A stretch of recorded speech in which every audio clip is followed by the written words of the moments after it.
Air Marshal Terence Sherry, Minister SB Moyo. Where is Walter Muzembe? Don't forget my blessing Ali. This government, mama, is corrupt and bloodthirsty.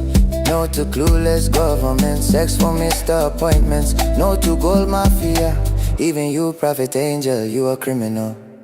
Greetings, and more greetings to you, good people. My name is DJ Oli, and welcome to your favorite platform on YouTube, ZvaChivayo.5 Creative Studios. If it's your first time here, join your subscribe button and the notification bell so that you don't miss out on any exciting content uploaded. Asikana wanga wagara, uri mugari wepano ndonango kutenda nekuta seine kurumza kubadara rent. Thank you very much for supporting 0.5 Creative Studios. Right, hanzi vatemba Mliswa vaswera vakazvitinya, vaswera vakawanda, vaswera vasiri kubudikira, havana kana kumboposta.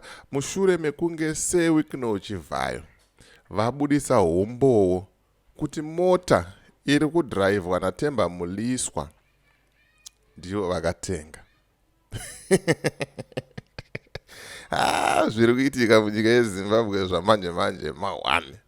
Ndo nyaya yandiri kufamba nayo zvamanje manje. Ndine imwe futi nyaya yandiri kufamba nayo yekuti vaMakandiwa vakanzi uyai mutore mari, uyai mutore mota.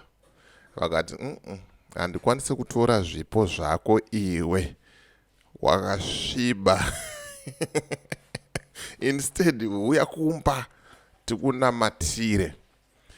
Zvazongoti kana zvakutaurwa kana kuti zvakunyorwa zvazvo, hanzi vakandikoka kumba kuti vazondinamatira kuti ndiwane makomborero ndirambe ndichikwanisa kuropafadza vamwe vanhu. Ndikavaudza kuti papa, handina basa nemakomborero enyu, handina basa nemunamato wenyu.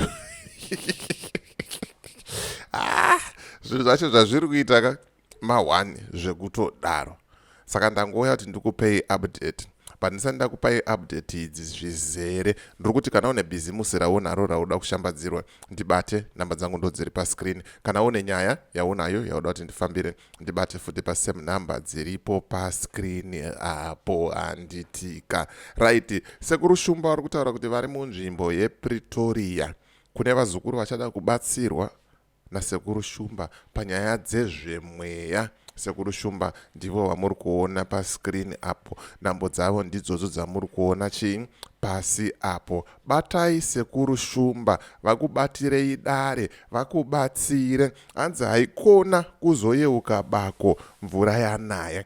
Uyezve musi weFriday yega yega nenguva dza9 o'clock ndinenge ndina sekuru Shumba tichiita program inonzi Chikristu nechivanhu, chivanhu nechikristu, patinenge tichida kunyasoongorora kuti zviri kufamba sei uyezve zvakamira sei munyika dzemweya umo. Kuchivanhu kwakamira sei, kuchikristu kwakamira sei. Handitika. Right, ndisingatambise nguva, regai ndipinde munyaya yangu. Ndofunga muri kuona screenshot iro riri kumashure iro raiswa naLin and then ZvaChivayo vari posta kwavo. Saka ndoda kuti ndikuverengerei apo, muite sei muzvinzwire mega. Zvikanzi Dear Temba Mliswa, Chivayo has posted enough evidence to prove that he bought a car for you.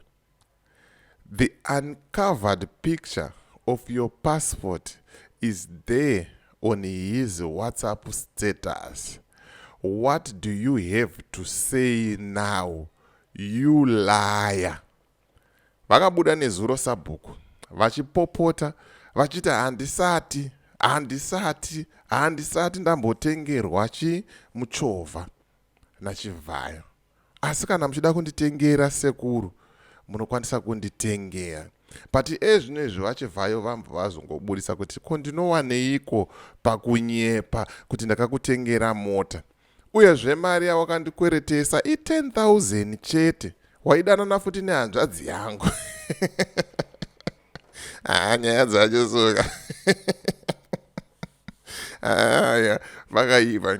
inyaya dzekuda sei dzekuseka chaidzo haasitombori serious zvinhu zvatinenge tichiita izvi hazvitombori serious zvavari kuita ukomana. Inyaya dzekuti vana veZimbabwe muwane chinhu chekutaura, muswere muri busy muchingotaura nyaya idzi, but pafeya chaipo mota Temba Mliswa akatengerwa mota ye 1.8 million. Risiti ririko kumashure uko. Vachazoda kuona mahumbowo hwese munogona kuenda pa-X handle ya Lin, kana kuenda pa-X handle ya ZvaChivayo, kana kuenda ku-WhatsApp group redu re.5 Creative Studios. Ndo kwapostwa humbowo hwese uhu. Zviripo zvinhu zvakaita sei, zvinhu zvakadaro. Amen, kuti munozvionawo sei kuti munhu anouya paruzhinji pajekerere achinyepa kuti haana kumbopiwa mota, yet iye akapiwa mota, akatotengerwa mota. Passport yake iyo taiona iyo iripo, umbowo hwese huripo. Ndo zvaita kuti sabhuku Mliswa nhasi vaswere vakazvitinya, vaswere vakahwanda, vasiri kubudika. Amen, kuti vachabuda nguvayi. Tapedza ipapo tobva taenda panyaya imwe iri kunetsa, inyaya yemari nemota zvaida kutengerwa vaMakandiwa, kana zvaida kupiwa vaMakandiwa magifts naChivayo. VaMakandiwa vakati hauna kuchena iwe, hauna kururama iwe, uya kumba ndikunamatire, ndikuropafadze. Why ndiri kutaura nyaya iyi? Ndoda kuti mundipe mafungiro enyu mucomment section. Motaura kuti chii chikonzero chakaita kuti vaMakandiwa varambe magifts aChivayo, mari nemota. Chii chikonzero chakaita kuti Chivayo mushure mekunge akokwa navaMakandiwa ati handidi munamato wenyu baba. Chii chakadaro? Isa comment mucomment section. Wotaura mafungiro ako, wotaura maonero ako. Ndo update yandauya nayo zvamanje sezvamunongoziva kuti nyaya idzi sezvadziri, semawaniro atinenge tadziita, tinongodzipakurira kwamuri pachena. Moita sei? Mozvionera, mozvinzwira, imimi zvakwamuri kufuga kana kuwarira. But maitikiro ari kuita zvinhu aya, muri kumaonawo sei? Cab 3 inopasa here? Zviri kuitika muZanu-PF mvonga mupopoto iyi zvinobuda here? Because zvamanje Rutendo Matinyarare naPotu Ngwarara vabatana kuti vaparadze Tagwirei. Ndichauya nenyaya yacho iri separate, ndichikuonesai kuti munyasoona kuti zviri kufamba sei. Musangano weZanu-PF uchamira. Mashoko akataurwa naComrade Whitehead vachitaura kuti ZANU-PF yakuparara. Hasiriwe here mviro dzacho idzi zviri kuitika izvi? Amen. Isa comment mucomment section. Wotaura mafungiro ako, wotaura maonero ako. As for me, DJ Wally and the rest of the crew behind the scenes, tuti bye for now. Let's meet in the next video.